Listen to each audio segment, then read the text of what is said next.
حضرات، آج ربیع الثانی کی 5 تاریخ ہے 1433 اور فروری کی 16 تاریخ ہے 2013، اور آج ہم سورہ مبارک نساء کی آیت نمبر 117 سے 121 تک 5 آیات کی تلاوت کا شرف حاصل کریں گے۔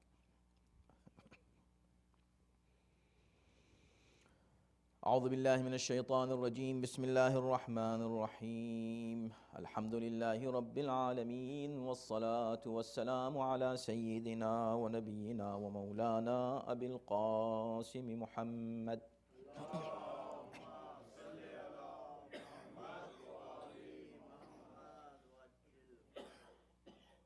وآلہ الطیبین الطاہرین المعصومین ولعنۃ اللہ علی اعدائہم اجمعین من الآن الی یوم الدین۔ اما بعد فقد قال اللہ فی کتابہ الکریم، بسم اللہ الرحمن الرحیم، إن يدعون من دونه إلا إناثا وإن يدعون إلا شيطانا مريدا لعنه الله وقال لأتخذن من عبادك نصيبا مفروضا ولأضلنهم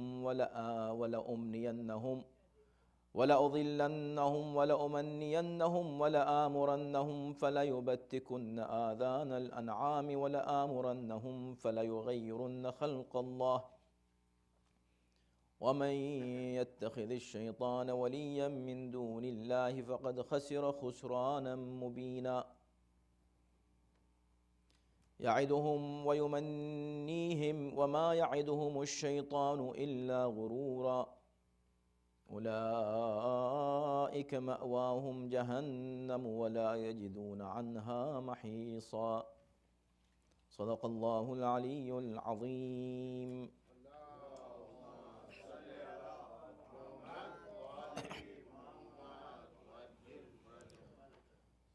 ارشاد ہو رہا ہے کہ یہ لوگ خدا کو چھوڑ کر صرف مؤنث معبودوں کو پکارتے ہیں اور صرف اس شیطان کو آواز دیتے ہیں جو باغی ہے، جس پر اللہ نے لعنت کی ہے اور جس نے کہا تھا کہ میں تیرے بندوں میں سے مقرر حصہ لے کر رہوں گا اور میں ضرور انہیں گمراہ کرتا رہوں گا اور امیدیں دلاتا رہوں گا، اور ان سے کہوں گا کہ جانوروں کے کان چیرتے رہیں، اور انہیں حکم دوں گا کہ اللہ کی خلقت کو تبدیل کرتے رہیں۔ لہٰذا جو شخص اللہ کو چھوڑ کر شیطان کو اپنا سرپرست بنائے گا وہ کھلے ہوئے نقصان میں ہوگا۔ وہ ان سے وعدہ کرتا ہے، وہ ان سے وعدے کرتا ہے اور انہیں امیدیں دلاتا ہے، حالانکہ شیطان جو بھی وعدے کرتا ہے وہ فریب کے سوا کچھ نہیں۔ ایسے لوگوں کا ٹھکانہ جہنم ہے جہاں سے وہ چھٹکارا نہ پا سکیں گے۔ حضرات، گزشتہ درس میں جن آیتوں کی تلاوت کی گئی تھی ان میں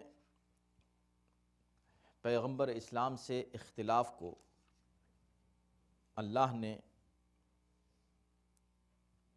نہ صرف حرام اور گناہ قرار دیا تھا بلکہ یہ فرمایا تھا کہ جو شخص نبی سے اختلاف کرے اس کا ٹھکانہ جہنم ہے۔ اس کے فوراً بعد جو دوسری آیت تھی جس سے مربوط یہ آیتیں ہیں جو ہم نے ابھی پڑھی ہیں، وہ آیت یہ تھی کہ اللہ شرک کو کسی قیمت پر معاف نہیں کرے گا، اور شرک کے علاوہ جو گناہ ہیں انہیں اللہ معاف کر سکتا ہے۔ اس کے بعد فوراً ہی یعنی شرک کے تذکرے کے بعد اللہ نے اس کی مزید تشریح کی کہ شرک کی صورت کیا ہے، ان کا شرک کیا تھا جو پیغمبر اسلام سے اختلاف کرتے تھے۔ اس کا ذکر آیت نمبر 117 میں کیا گیا، لیکن قابل توجہ بات یہ ہے کہ نبی سے اختلاف کی بات کرنے کے بعد اور اس کو جہنم کی سزا ایسے شخص کو سنانے کے بعد جو نبی سے اختلاف کرے، فوراً شرک کا ذکر کیا کہ اللہ شرک کو معاف نہیں کرے گا، باقی ہر گناہ کو معاف کر دے گا۔ بہت ہی لطیف یہاں پر نکتہ قابل توجہ یہ ہے کہ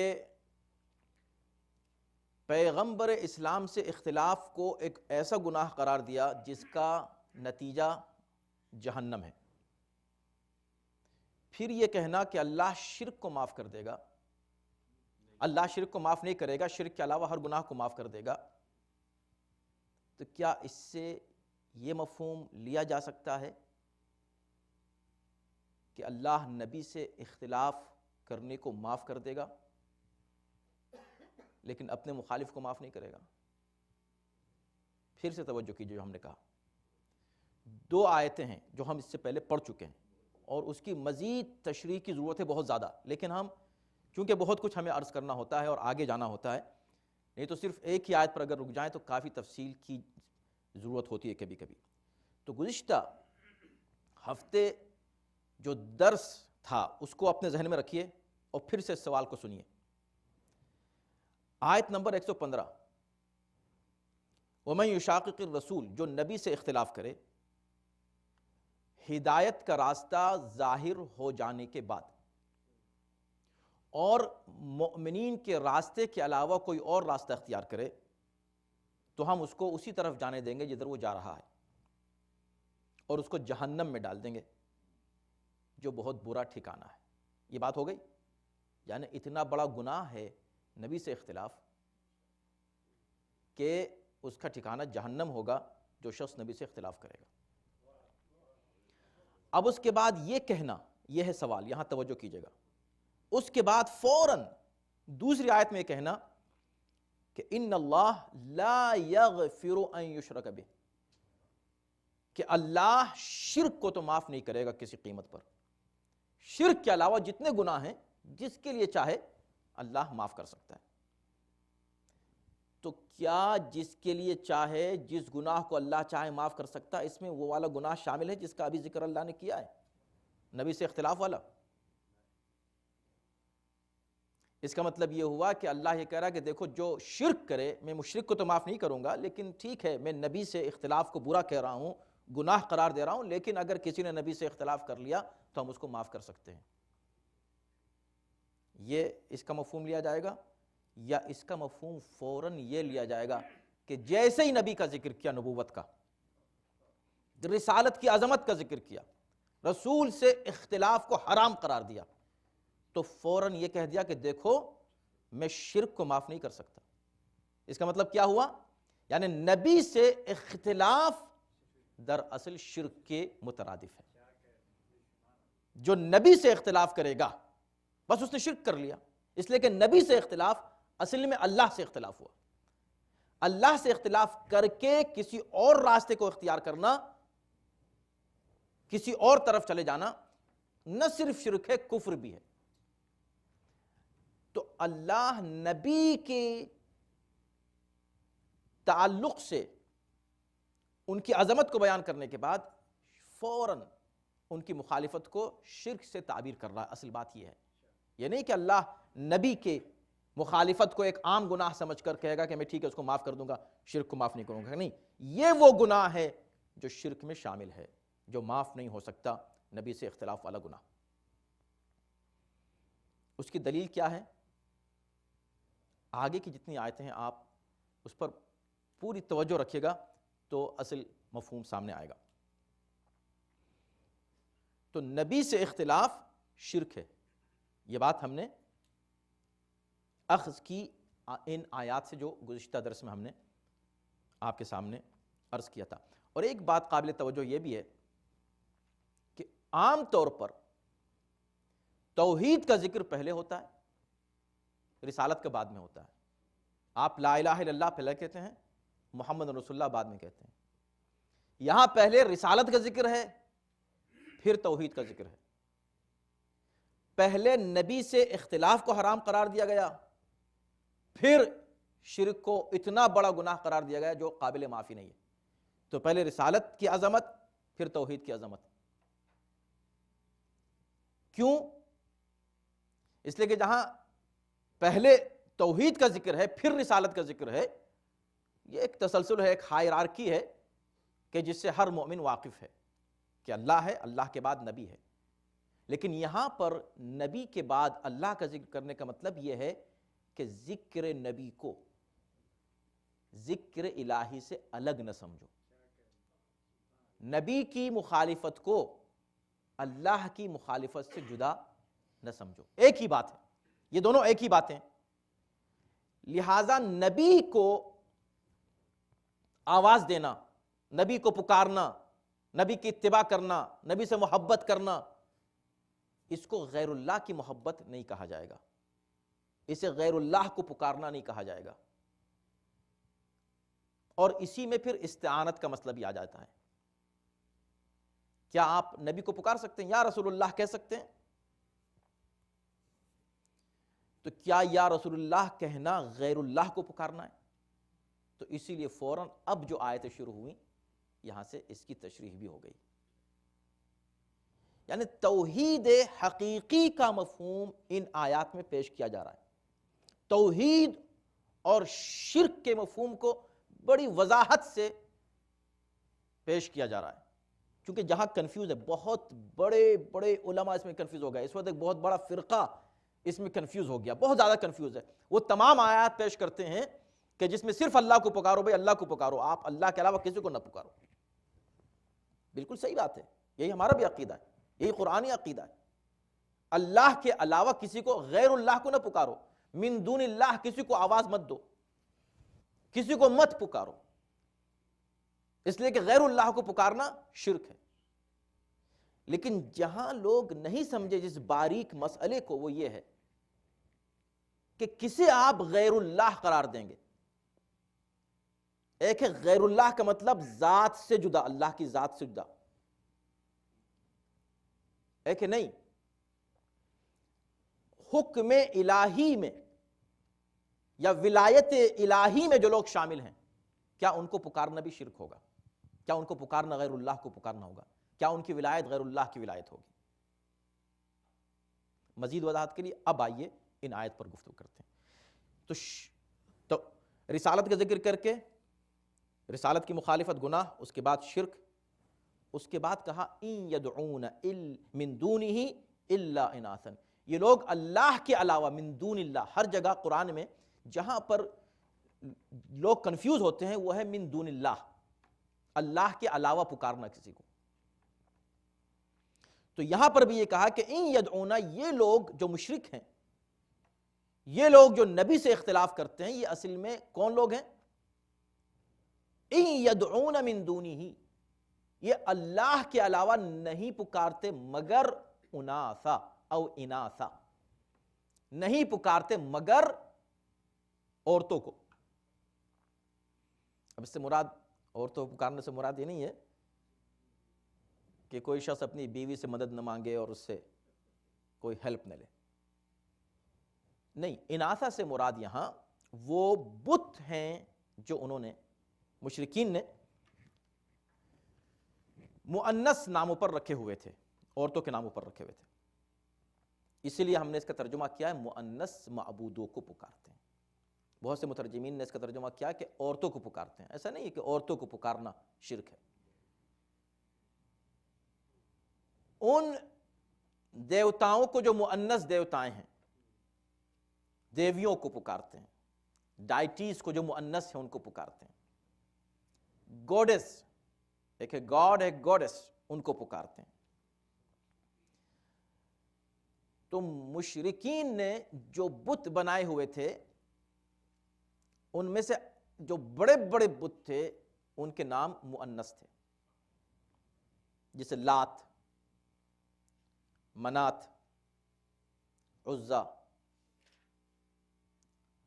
اساف، نائلہ وغیرہ، یہ وہ بت تھے جو سارے کے سارے نام مؤنث ہیں۔ اور ظاہر ہے کہ اب اس تفصیل میں جانا کا موقع نہیں ہے کہ یہ نام کس بنیاد پر رکھے گئے تھے۔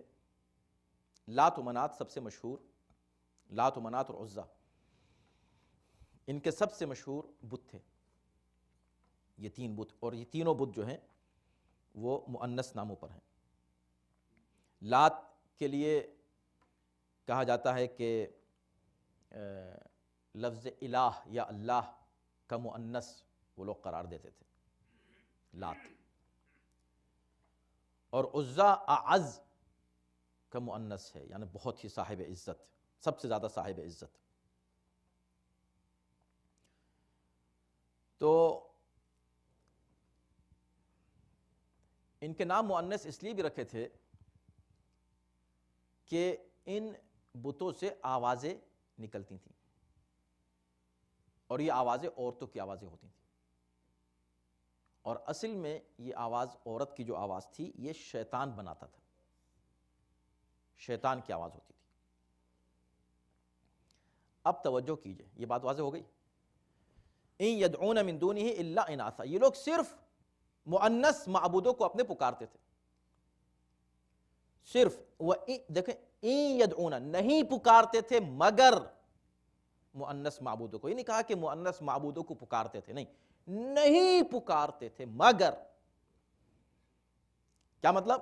یعنی حصر ہے کہ اب کسی اور کی وہ پوجا نہیں کرتے تھے، وہ صرف عبادت کرتے تھے یا پکارتے تھے صرف کس کو؟ مؤنث معبودوں کو صرف۔ تو جب صرف کہہ دیا اس کا مطلب کسی اور کو نہیں پکارتے تھے۔ اب پھر دوبارہ دوسرا جملہ دیکھیں آپ، وَإِن يَدْعُونَ إِلَّا شَيْطَانًا مَرِيدًا، اور وہ نہیں پکارتے تھے مگر سرکش شیطان کو، کسی کو نہیں پکارتے تھے۔ ان یدعون، نہیں پکارتے ہی نہیں تھے کسی کو، الا مگر شیطان مرید کو، سرکش شیطان کو۔ تو یہ دو جملے الگ الگ ہو گئے، بظاہر ان میں بظاہر کنٹراڈکشن نظر آ رہا ہے۔ ایک طرف کہا جا رہا ہے کہ صرف بتوں کو پکارتے تھے، یہاں کہہ رہا ہے نہیں صرف شیطان کو پکارتے تھے۔ تو کس کو پکارتے تھے صرف؟ یا تو کہا جائے کہ بھئی بتوں کو بھی پکارتے تھے، شیطان کو بھی پکارتے تھے، دوسرے خداؤں کو بھی پکارتے تھے، کچھ اور بھی کرتے تھے، نہیں پکارتے تھے۔ حصر کرنا، تو ادھر حصر کر دیا، پھر شیطان میں حصر، کیا مطلب؟ کیوں؟ نہیں، کنٹراڈکشن نہیں ہے، بات ایک ہی ہے۔ نہیں پکارتے تھے وہ بتوں کو، نہیں پکارتے تھے وہ کسی کو مگر بتوں کو، اور وہ نہیں پکارتے تھے مگر شیطان کو، بات دونوں ایک ہی ہے۔ اس لیے کہ بتوں کو پکارنا دراصل شیطان کو پکارنا تھا، بتوں کی عبادت اصل میں شیطان کی عبادت تھی۔ کیوں؟ اس لیے کہ ان میں جو آواز پیدا کی جا رہی تھی وہ شیطان کی طرف سے تھی۔ وہ جو بت بنائے تھے ان کو بنانے میں بھی شیطان کا ہاتھ تھا، شیطان کے بنائے ہوئے بت تھے، تو جو شیطان کے بنائے ہوئے کو پکار رہا تھا وہ اصل میں شیطان کو پکار رہا تھا، جو شیطان کے بنائے ہوئے کی عبادت کر رہا تھا وہ اصل میں شیطان کی عبادت کر رہا تھا۔ آپ سمجھ رہے ہیں؟ تو اچھا، قرآن میں کتنی جگہ ہے لا تعبدوا الشیطان انہ لکم عدو مبین، شیطان کی عبادت نہ کرو۔ شیطان کی کون عبادت کرتا ہے؟ اس دور میں بھی کسی زمانے میں کبھی کسی نے شیطان کی عبادت نہیں کی ہے، یہ کہہ کر کہ میں شیطان کی عبادت کر رہا ہوں۔ ایک ہے گروہ بہت ہی چھوٹا سا جس کو کوئی وجود نہیں ہے، لیکن علل اعلان کوئی شیطان کی عبادت نہیں کرتا، اور خدا ہر جگہ فرما رہا ہے کہ تم شیطان کی عبادت نہ کرو۔ تو اصل میں شیطان کی عبادت نہ کرو کا مطلب کیا ہے؟ جسے شیطان نے بنایا ہے اس کی عبادت کرنا شیطان کی عبادت کرنا ہے، جسے شیطان نے بنا دیا اس کو پکارنا مدد کے لیے۔ کوئی شیطان کو پکارتا ہے شیطان آ میری مدد کر، کوئی شیطان کو نہیں پکارتا۔ یہاں پر بھی جو بات کہی گئی ہے اسی لیے پہلے کہہ دیا گیا، تاکہ اگر ڈائریکٹ کہتے کہ یہ لوگ صرف شیطان کو پکارتے ہیں مدد کے لیے تو کوئی کہتا ہے کہ شیطان کو تو کوئی بھی نہیں پکارتا، کہا نہیں، یہ دیکھو ان مؤنث خداؤں کو پکارتے ہیں، کیا مطلب کیا ہوا؟ شیطان کو پکارتے ہیں۔ انہوں نے شیطان کو تو جو ہے نہیں پکارا، کہا نہیں پکارا اس بیس پر کہ بنائے ہوئے کو پکارا۔ اس سے نتیجہ کیا نکلا؟ کہ جو کسی کے بنائے ہوئے کو پکارے اس نے اصل میں اس کو پکارا جس نے بنایا ہے۔ اسی کو پلٹ دیجئے، یہ ولایت، یہی ولایت ہے۔ اسی لیے دیکھیں بعد میں اسی میں کیا کہا گیا؟ لعنہ اللہ، اللہ نے اس پر لعنت کی ہے۔ بھئی وہ لوگ پکار رہے ہیں بتوں کو، مگر خدا نے نہیں کہا کہ میں بتوں پر لعنت کرتا ہوں، اللہ نے کہا شیطان پر لعنت کر رہا ہوں۔ کیوں؟ اس لیے کہ اس نے کہا کہ میں یہ کروں گا، یہ کروں گا۔ اب اس پر ہم گفتگو کرتے ہیں۔ آخر میں آ کر کیا کہا؟ وَمَن يَتَّخِذِ الشَّيْطَانَ وَلِيًّا، اب جو شیطان کو ولی، آیت نمبر 119 میں، جو شیطان کو ولی قرار دے گا، اپنا سرپرست، اپنا ولی بنائے گا، من دون اللہ، اللہ کو چھوڑ کر، جو اللہ کو چھوڑ کر شیطان کو اپنا ولی بنائے گا وہ بہت بڑے خسارے میں ہے۔ تو اوریجنلی سارا مسئلہ ولایت کا ہے، پکارنے کا جو مسئلہ ہے نا، استعانت کا، عبادت کا، یہ ساری چیزیں، عبادت تو صرف اللہ کے لیے ہے، اس لیے دو لفظ اللہ نے استعمال کیے، ایاک نعبد و ایاک نستعین، جو ہم کہتے ہیں عبادت مخصوص ہے صرف اللہ کے لیے، لیکن کیا استعانت مطلقاً اللہ کے لیے ہے؟ اگر ایسا ہوتا تو قرآن مجید میں کئی جگہ اللہ خود مدد مانگنے کا حکم نہ دیتا۔ کئی جگہ اللہ نے کہا وَتَعَاوَنُوا عَلَى الْبِرِّ وَالتَّقْوَى، ایک دوسرے کی مدد کرو نیکی اور تقوی میں، مدد کرو ایک دوسرے کی، تو اللہ خود کہہ رہا ہے مدد کرو، تو لیکن کہیں نہیں کہہ رہا کہ عبادت کرو ایک دوسرے کی۔ تو ایاک نعبد اور ایاک نستعین میں فرق ہے دونوں میں، یہاں بھی کنفیوژن ہوتا ہے لوگوں کو، ان دونوں کو ایک کر دیتے ہیں۔ جس طرح اللہ کی عبادت نہیں ہو سکتی ایسے ہی کہ اسے مدد نہیں ہو سکتی، نہیں، یہ دو الگ الگ لفظ ہیں۔ اللہ کی عبادت تو ہو ہی نہیں سکتی اس لیے کہ صرف معبود وہ ہے، اس میں بھی حالانکہ ایک باریک مسئلہ یہاں بھی آتا ہے کہ عبادت کو آپ کیا سمجھتے ہیں؟ اگر صرف آپ افعال کو عبادت سمجھ رہے ہیں، مثلا نماز ہے، سجدہ ہے، بہترین، یعنی عبادت کی پیک ہے سجدہ، عبادت کی پیک ہے نماز، نماز کی پیک ہے سجدہ۔ سجدہ غیر اللہ کو نہیں ہو سکتا، اللہ کے علاوہ کسی کو سجدہ ہو ہی نہیں سکتا، ممکن ہی نہیں، حرام حرام شرک۔ لیکن اگر خدا کہہ دے کہ سجدہ کرو، کسی کو بھی کہے اللہ کہ اس کو سجدہ کرو، تو بھی نہیں ہو سکتا۔ اب اگر کوئی کہے کہ نہیں ابھی بھی نہیں ہو سکتا اس لیے کہ ہم تو سجدہ کسی کو نہیں کریں گے، تو پھر یہ آواز شیطان کی آواز ہے، یہ صدا شیطان کی صدا ہے۔ اسی طرح استعانت کا مسئلہ ہے، استعانت یعنی صرف اللہ سے مدد مانگو، صرف اللہ کو پکارو، مگر اللہ نے کئی جگہ کہا ہے کہ پکارو، وَاسْتَعِينُوا بِالصَّبْرِ وَالصَّلَاةِ، نماز اور روزے کے ساتھ استعانت کرو، نماز اور روزے سے طلب کرو۔ تو نماز اور روزہ اللہ ہے کیا؟ نماز اللہ ہے؟ استغفر اللہ، نماز آپ کے فعل کا نام ہے، آپ کے عمل کا نام ہے، روزہ آپ کے عمل کا نام ہے۔ اللہ نے کہا استعینوا، استعانت کرو، مدد مانگو نماز سے اور روزے سے، قرآن میں کہا ہے۔ تو کہیں ہے کہ نماز اور روزے کی عبادت کرو، تو عبادت کا حکم کہیں کسی کے لیے نہیں ہے، لیکن استعانت کا حکم ہے موجود، تو ان دونوں میں فرق ہے۔ اب اس فرق کو ملحوظ رکھ کر یدعونا کا مفہوم کو سمجھ، یدعونا یعنی پکارتے ہیں، کئی جگہ جو حکم دیا اللہ کے علاوہ کسی کو مت پکارو، تو اصل میں ولایت اگر سمجھ میں آ جائے تو بات سمجھ میں آ جائے گی۔ ایک ہے ولایت الہی، ایک ہے ولایت شیطان۔ اللہ کی ولایت کا مطلب ہے اللہ کی اتھارٹی، اللہ کی حکومت، اللہ کی سرپرستی، اور ایک ہے اس کے مقابلے پر شیطان کی سرپرستی، شیطان کی ولایت۔ ولایت صرف اللہ کی ہے اور بس۔ ہم کیوں صرف اللہ کو پکارتے ہیں؟ کیونکہ ولایت صرف اللہ کی ہے، وہی سرپرست، وہی مدد کر سکتا، وہی مددگار ہے، بس صرف اللہ، اس لیے اس کو پکارتے ہیں۔ دوسری طرف شیطان کی مدد ہے۔ اس آیت میں کہا گیا کہ یہ لوگ شیطان کو پکارتے ہیں، حالانکہ پکار رہے ہیں بتوں کو۔ آخر میں کہا کیوں شیطان کو پکارتے ہیں؟ وَمَن يَتَّخِذِ الشَّيْطَانَ وَلِيًّا، اس لیے کہ ان لوگوں نے شیطان کو اپنا ولی بنا لیا ہے۔ اب اس کے مقابلے پر ولایت کس کی ہے؟ اللہ کی ہے۔ اللہ ولی الذین آمنوا، اللہ ہے صاحبان ایمان کا ولی، بس اللہ ہے نا۔ تو اب اگر اللہ کے علاوہ کوئی کسی کو ولی مانے وہ مشرک ہے کہ نہیں؟ تو وہ مشرک ہے۔ لیکن خود اللہ فرما رہا ہے انما ولیکم اللہ ورسولہ والذین آمنوا، اللہ تمہارا ولی ہے، رسول ولی ہے، اور وہ صاحبان ایمان ولی ہیں جن کی صفات بیان کی ہیں اس آیت میں۔ تو پھر تو کیا شرک ہو گیا؟ یعنی ہم نے 3 ولی مان لیے تو کیا شرک ہو؟ 3 ولی ہو گئے؟ ابھی خدا یہ کرا کہ اللہ کے علاوہ کسی کو ولی مت مانو، تو اللہ کے علاوہ ہو گئے کیا؟ رسول اللہ کے علاوہ ولایت ہو گئی۔ یہاں ہے وہ نقطہ جو ابھی تک صدیوں سے کچھ لوگ ہیں جو نہیں سمجھ سکے، اور خاص طور پر آج کل وہابی جو ہے نا، وہ تو سمجھنے کو تیار ہی نہیں ہے، وہ صرف ان آیات کو پیش کرتے ہیں من دون اللہ، من دون اللہ، اللہ کے علاوہ، اللہ کے علاوہ۔ بھئی سوال یہاں پر یہ کہ اللہ کے علاوہ کا مطلب کیا ہے؟ اللہ ولی ہے، جس کو خدا ولی معین کر دے وہ ولی ہے، اس کی ولایت من دون اللہ نہیں ہے۔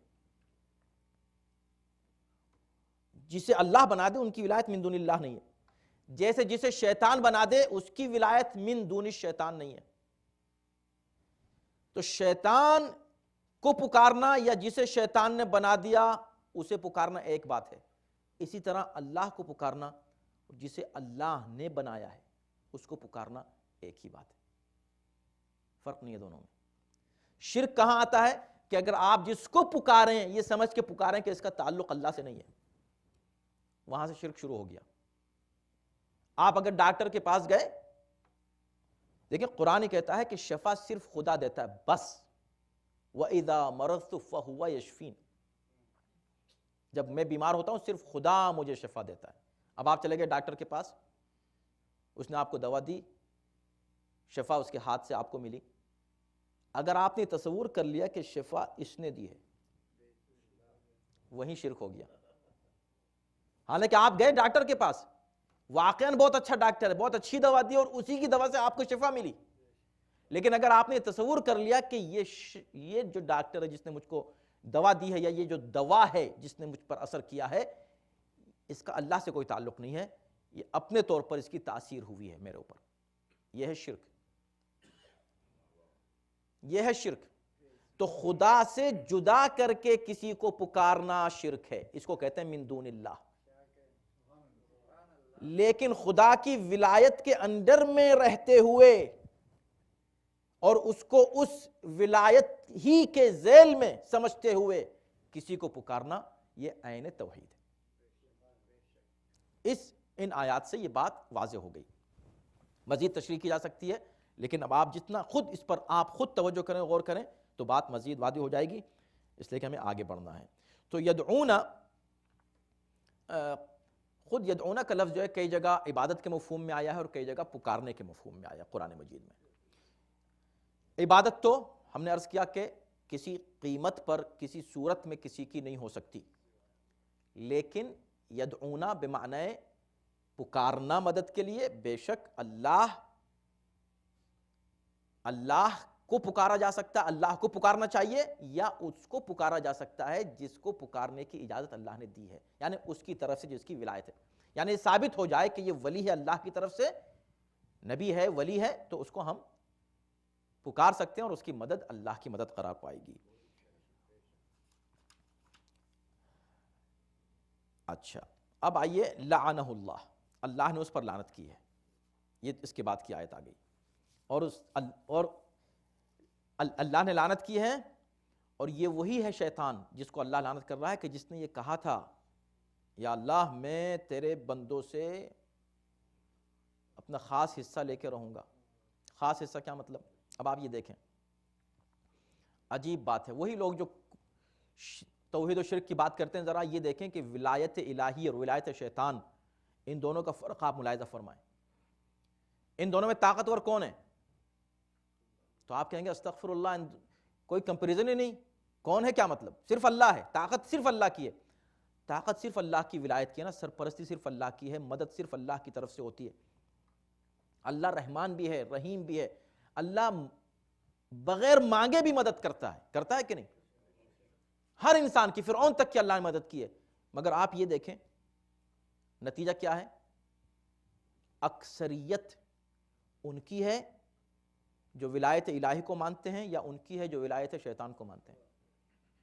کس کی اکثریت ہے؟ وَقَلِيلٌ مِّنْ عِبَادِ الشَّكُورِ قرآن نے جگہ جگہ کہا ہے، اور احادیث میں بھی ہے۔ حدیث میں تو یہاں تک ہے کہ 100 میں ایک جنتی ہے اور 99 جہنمی ہے۔ ایک ہے جو اللہ کی ولایت کو تسلیم کرتا ہے، 99 ہے جو شیطان کی ولایت کو تسلیم کرتے ہیں۔ تو اگر آپ یہاں پھر اس بحث میں چلے گئے، توحید کی اس بحث میں کہ بھئی اللہ تو زیادہ طاقتور ہے نا، اللہ ہی کی تو طاقت ہے اصل میں، تو کہاں ہے تاثیر؟ تو خیر اس کا جواب ظاہر یہ ہے کہ چونکہ اللہ نے عقل اور اختیار انسان کو دیا ہے اور جزا سزا اسی کی بنیاد پر ہے، لہٰذا اللہ کی طرف سے ہدایت تکوینی نہیں ہے انسان کے لیے، ہدایت تشریعی ہے۔ اسی بیس پر اکثریت شیطان کی طرف چلی جاتی ہے۔ اس کا سبب کیا ہے؟ کیوں اکثریت شیطان کی طرف چلی جاتی ہے؟ نصیبا مفروضہ، میں اپنا حصہ لے کر رہوں گا، اس کا حصہ زیادہ ہو گیا، میں تیرے بندوں میں سے اپنا حصہ لے کے رہوں گا، یہ ہے نا اس آیت میں۔ اس کا حصہ ہو گیا کتنا؟ 99، اللہ کا حصہ رہ گیا ایک، تو بظاہر تو پاورفل وہ ہو گیا نا، اس کی ولایت زیادہ طاقتور ہو گئی۔ سبب کیا ہے؟ اب اس کے بعد اس کا سبب پیش کیا جا رہا ہے، اس لیے کہ اس نے یہ کہا وَلَأُضِلَّنَّهُمْ، میں جو یہ اپنا حصہ بناؤں گا، میں انسانوں کو، تیرے بندوں کو گمراہ کر کے بناؤں گا۔ اچھا دلچسپ بات یہ ہے، شیطان ہے، نکل رہا ہے، اللہ اس کو نکال رہا ہے، توجہ ہے نا، وہ بندوں کو بہکا رہا ہے، مگر اور خدا یہ کہہ رہا ہے کہ بھئی شیطان کی عبادت نہ کرو، شیطان کی بندگی نہ کرو، ساری باتیں ہو رہی ہیں، مگر شیطان کیا کہہ رہا ہے؟ من عبادک، میں تیرے بندوں کو بہکاؤں گا۔ یعنی شیطان یہ مان رہا ہے کہ بندے تیرے ہی ہیں، عبادت میری کر رہے ہیں، بندے تیرے ہی ہیں، یعنی خدا کی ربوبیت کا بھی قائل ہے، اس کے خدا ہونے کا بھی قائل ہے، نہ صرف یہ بلکہ یہ بھی قائل ہے کہ کائنات میں جتنے بھی انسان ہیں بندے اسی کے ہیں، بندے میرے نہیں ہیں۔ اس نے نہیں کہا کہ میں اپنے بندوں کو بہکاؤں گا، خدا یہ کہہ رہا ہے کہ اس نے، شیطان نے، جو تم جس کی عبادت کر رہے ہو، یہ شیطان تم کو میرا ہی بندہ مان رہا ہے، وہ خود تو تم کو میرا بندہ مان رہا ہے، مگر تمہیں سمجھانے کی کوشش کر رہا ہے کہ تم میرے بندے نہیں ہو، تم اس کے بندے ہو۔ عجیب بات ہے، کیسے؟ وَلَأُضِلَّنَّهُمْ، بہکا کے ان کو۔ اسی سورہ کی آیت نمبر 60 میں ہم لوگ پڑھ چکے ہیں، وَيُرِيدُ الشَّيْطَانُ أَن يُضِلَّهُمْ ضَلَالًا بَعِيدًا، شیطان انہیں بہکا کے بہت دور لے جانا چاہتا ہے۔ بہت دور لے جانے، کون سی گمراہی ہے؟ وہ اس آیت میں پیش کر دی گئی، آیت نمبر 116 میں، جس میں کہا گیا کہ شرک وہ گمراہی ہے جس میں انسان گمراہ ہو کے اتنی دور نکل جاتا ہے کہ اس کا واپس آنا ممکن نہیں ہے۔ تو اور اس کے بعد پھر سورہ توبہ کی سورہ حج کی آیت نمبر 4 میں ارشاد ہوا کہ جو شخص شیطان سے محبت کرتا ہے یا اس کو اپنا ولی مانتا ہے، وَمَن تَوَلَّاهُ، اس کی ولایت میں داخل ہو جاتا ہے، وہ اس کو گمراہ کر کے رہتا ہے۔ تو شیطان ضرور گمراہ کرتا ہے، تو ٹھیک ہے، چلیں معلوم ہوا گمراہ کرتا ہے۔ اللہ نے شیطان پر لعنت کی، اس لیے کہ شیطان نے کہا کہ میں تیرے بندوں میں سے اپنا حصہ لے کے رہوں گا۔ اپنا حصہ کیسے لے کے رہتا ہے؟ اس لیے کہ وہ ان کو گمراہ کرتا ہے۔ گمراہ کیسے کرتا ہے؟ وَلَأُمَنِّيَنَّهُمْ، میں ان کو امیدیں دلاؤں گا۔ آپ یقین جانیں، صرف امیدیں دلانے پر جتنی آیات ہیں اور جتنی روایات ہیں، اگر اسی پہ گفتگو کی جائے تو یہ خود ایک مستقل موضوع ہے، اور یہی ہے سارا سب کچھ، ساری الا بلا کہاں ہے؟ وَلَأُمَنِّيَنَّهُمْ، امید دلاتا رہوں گا۔ جتنے گناہ ہوتے ہیں جتنے ظلم ہوتے ہیں، جتنے برائیاں ہوتی ہیں، جتنے حقوق پامال ہوتے ہیں، ان میں سب میں یہی ایک لفظ ہے، دنیا داری جتنی بھی ہے اس میں یہی ایک لفظ، امنینہم، امید دلاؤں گا، امید دلاتا رہتا ہے شیطان، یہ کر لو تم کو یہ کامیابی ملے گی، یہ کر لو تم کو یہ مل جائے گا، یہ گناہ کر لو تم کو یہ فائدہ ہو جائے گا، یہ کر لو تم ابھی تو اور جیو گے، ابھی تم کہاں مرنے والے ہو، ابھی کہاں موت آ رہی ہے، ابھی تم تو ابھی اچھا خاصے ہو، ٹھیک ہو، یہ بھی کر لو، یہ بھی کر لو، یہ بھی کر لو۔ اور جو زیادہ کچھ تقوی اور پرہیزگار ہیں، کچھ تھوڑے سے مضبوط ہیں، ان کو دوسری طرح کی امید، ہر ایک کو اس کے حساب سے ایمان اور اس کے عمل اور اس کے اسٹیٹس کے حساب سے امیدیں دلاتا ہے۔ کوئی مولوی ہے، کوئی قاری ہے، کوئی حافظ ہے، بہت قرآن پڑھتا رہتا ہے تو اس کو یہی دلاتا ہے، بالکل تم سے بڑا کون ہے قرآن کا جاننے والا، تم ہی تو بس صرف قرآن کو جانتے ہو۔ اب وہ اس کے بعد پھر یہ بھی کہنے لگتا ہے کہ مجھے قرآن کافی ہے، یہ بھی سوچنے لگتا ہے، وہ جو جس طرح ہے اس کو اسی حساب سے اس کے دماغ میں خیالات ڈالتا ہے۔ لَأُمَنِّيَنَّهُمْ، نمازیں پڑھتے ہو تو بس ختم، اب تم نماز پڑھو گے تو پھر کون ہے تم کو جنت سے روکنے والا، امیدیں دلاتا رہتا ہے، دنیاوی امیدیں بھی، اور ہر اعتبار سے وہ انسان کے دماغ میں ایسی باتیں ڈالتا رہتا ہے کہ جس سے وہ خدا کی ولایت سے اس کو دور کر دے۔ وَلَآمُرَنَّهُمْ فَلَيُبَتِّكُنَّ آذَانَ الْأَنْعَامِ، اس کی تھوڑی سی اور تشریح کی گئی۔ یہ اس زمانے میں ایک خرافاتی عمل مشرکین کا ہوتا تھا جس کی طرف اشارہ کیا گیا ہے، اور اس سے اشارہ ہر اس بدعت اور خرافات کی طرف ہے کہ جس کا تعلق شریعت سے نہیں ہے، کہ میں انہیں حکم دوں گا کہ شیطان کے جانوروں کے کان کاٹ دیں، شیطان کے تو نہیں کاٹ سکتے، شیطان خود ان کے کان کاٹتا ہے، میں حکم دوں گا جانوروں کے، کیا مطلب جانوروں کے کان کاٹ دیں؟ تو اس زمانے میں ایک رسم ان کے یہاں تھی، مشرکین کے یہاں، کہ وہ کچھ جانوروں کے کان یا تو بیچ میں سے چیر دیا کرتے تھے، اور بعض روایات میں ہے کہ جڑ سے کاٹ دیا کرتے تھے۔ جس کا کان چیر دیا یا کاٹ دیا، اب اس پر نہ سواری ہو سکتی ہے، نہ اسے ذبح کر کے کھایا جا سکتا ہے، بس وہ آزاد ہو گیا، اب اس سے کسی طرح کا استفادہ انسان نہیں کر سکتا، ختم۔